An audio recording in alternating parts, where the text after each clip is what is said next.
It's a murder case. The evidence is overwhelming. Text messages, motives, suspicious behavior, perhaps even an eyewitness. The prosecution is confident they can secure a conviction. But there's one critical element missing: the body. In the legal world, these are known as no-body murder cases, and they're more common than most of us would imagine. They sound like something out of a crime novel or a chilling true crime podcast, but these cases are all too real. And disturbingly, the number of no-body cases is on the rise. Imagine this: a loved one, your sister, your best friend, vanishes without a trace. You go to the police, begging them to investigate, but the lack of a body makes everything infinitely harder. Without physical remains, police struggle to prove a crime even took place. Is it a murder, a disappearance, or someone choosing to start over and abandon their old life? This ambiguity becomes a predator's playground. In the past, the phrase, "no body, no crime," was a grim truth, a reflection of the difficulty in prosecuting a murder without that physical cornerstone of evidence. Historically, many cases stalled for precisely this reason. But as forensic science, digital evidence, and investigative techniques have evolved, no-body murder cases are no longer impossible, far from it. Today, they bring with them both a chilling insight into the art of deception and a strange hope for justice even when the undeniable proof, the body, is absent. The human body is often a crime's most vital piece of evidence. Gunshot wounds, strangulation marks, bruising, all of it tells a story. But without a body, without tangible proof that a murder has occurred, it becomes monumentally harder to convict someone of the ultimate crime. It's a legal loophole well known to criminals, statisticians, and even fictional villains. But it's far from simple. The first challenge of these cases is fundamental: establishing that a crime has even been committed in the first place. Let's pause and remember the average murder investigation. Forensic experts critically evaluate the human body at the crime scene to determine not just how someone died, but when, and often who may have been responsible. But take that body away, and what you're left with is, many times, a confusing shadow of events. When does a missing person officially stop being missing and start being seen as a murder victim? This very question can drag investigations into dead ends, wasting precious time. A teenager who vanished at night may be initially categorized as a runaway. A domestic violence victim might be written off as having simply left their partner in secret. But in cases where the victim's disappearance is more sinister, every missed hour or day can mean losing critical forensic evidence. In the absence of a body, investigators turn to circumstantial evidence. They dig through phone records, search histories, financial transactions, and surveillance footage. Sometimes this reveals behaviors telling a chilling story. Perhaps a search for how to dispose of a body, or flights booked to a far-off country. Historically, this lack of direct evidence made no-body prosecutions incredibly rare. In fact, for much of legal history, the absence of a body almost guaranteed a case would never even make it to court. But times and technology have changed. Today, advancements in forensic science, combined with better understanding of circumstantial evidence, have made it possible to secure convictions without ever locating the victim. But how did we get here? And what does it say about the direction our justice systems are heading? Let's take a step back in time. Historically, the first recorded no-body conviction dates back to 17th century England. A man named John Mathers was hanged for the murder of his landlord, despite the fact that no body was ever discovered. That case stirred outrage at the time. How could someone be executed under such circumstances? Following that, for centuries, convictions without a body were considered almost unattainable. Judges were reluctant to set a precedent. Prosecutors avoided such cases, and if they did proceed, the absence of a body often worked in favor of the accused. But then came the 20th century, a period when crimes became more meticulous, killers more cunning, and disappearances more calculated. Suddenly, criminals were learning from their predecessors. They understood that disposing of a body could make the difference between life in prison and walking free. Cases of murderers who strategically hid their victims, buried deep in forests, sunk in yachts, dissolved in chemicals, began to climb. Sworn confessions and circumstantial evidence were often all families had to hold on to, leaving courts in the impossible position of weighing suspicion against the law's need for proof. One of the first and most famous no-body convictions in modern history dates back to 1957. In the UK, the case of John George Hay, known as the acid bath killer, shocked the world. Hay confessed to murdering 6 people and dissolving their bodies in sulfuric acid. The first major no-body conviction in the United States came in 1977 in the case of Marcia Trimble. Marcia was a 9-year-old girl from Nashville, Tennessee, who vanished in February of that year. For months, no body was found, but witnesses came forward describing the last moments she was seen alive. A combination of those descriptions and forensic evidence led to a conviction. It became a groundbreaking moment for no-body cases, proving that a person can be found guilty of murder even when the most critical piece of evidence is missing. But not all no-body cases end in resolution. Take, for example, the case of Tara Grinstead, a high school teacher and former beauty queen from Ocilla, Georgia.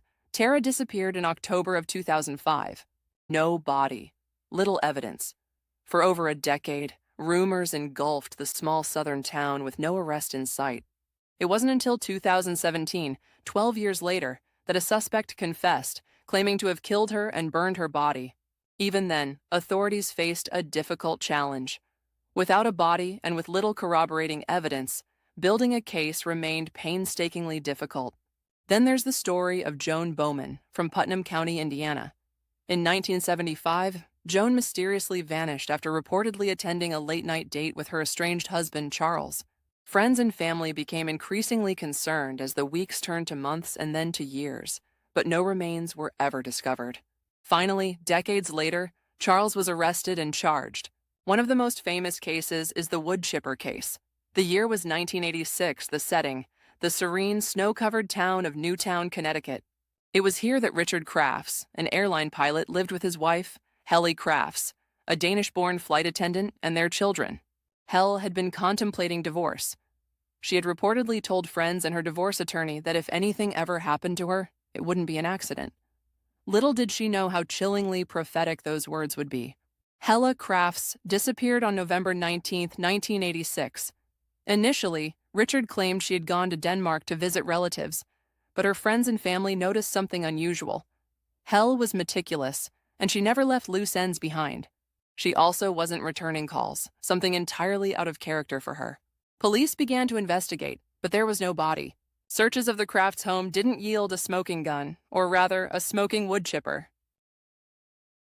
That truck driver, a local man named Joseph Hine, was plowing snow along the banks of the Housatonic River late one night when he saw something bizarre out there in the frigid cold. It was a large wood chipper parked near the riverbank. To his surprise, he also saw a man operating it, feeding something into the giant maw of spinning blades. Though unnerving, Hine thought little more of it at the time and continued on his route. But when news broke of Hella's disappearance, Hine couldn't shake the oddness of what he'd seen and decided to report it to the police. This tip proved crucial.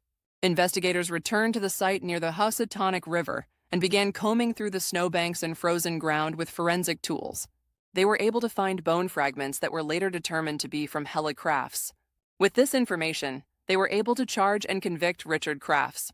Perhaps the most famous case in recent years is that of Susan Powell, a young mother from Utah who vanished under deeply suspicious circumstances in December of 2009. Susan Powell was a 28-year-old mother of 2 boys, Charlie and Braden, living in West Valley City, Utah, with her husband, Josh Powell. Outwardly, the Powells seemed like a typical suburban family, but behind the scenes, Susan's life was marred by turmoil. Friends, co-workers, and even Susan herself documented her growing fears about Josh, his controlling behavior, financial recklessness, and increasing unpredictability.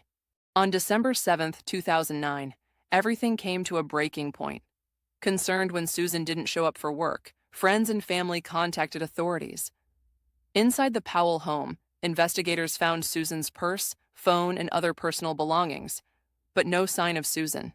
Josh Powell's story only deepened the unease. He claimed he had taken their 2 young sons camping in the Utah desert in the middle of the night. An odd choice, particularly given that it was bitterly cold outside. He said he had no idea where Susan was. This bizarre alibi raised red flags right away. Over time, pieces of the puzzle began to emerge. There was Susan's journal, detailing her growing concerns about her husband's increasingly possessive and disturbing behavior.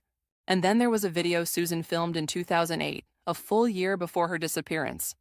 In the video, she documented the couple's possessions and stated clearly, "If something happens to me, it may not be an accident, even if it looks like one." her words were a haunting foreshadowing of the storm to come.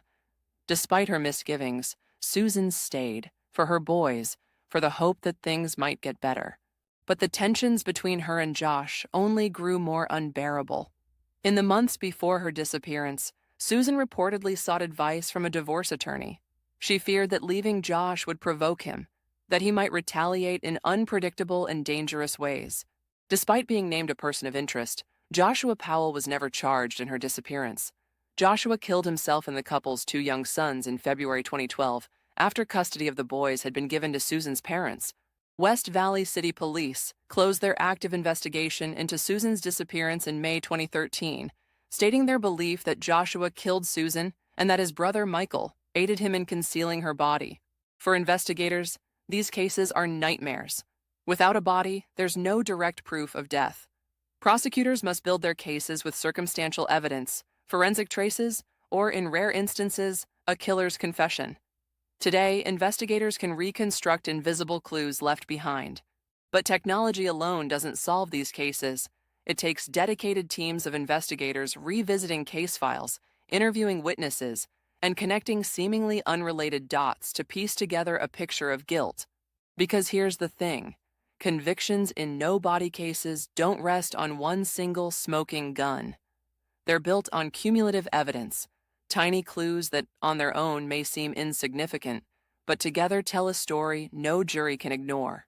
And perhaps one of the most significant developments in these cases is the increase in convictions, even without a body, if prosecutors can show a compelling chain of circumstantial evidence. Thank you for watching. If you enjoyed this content, please like, subscribe, and let us know your thoughts in the comments.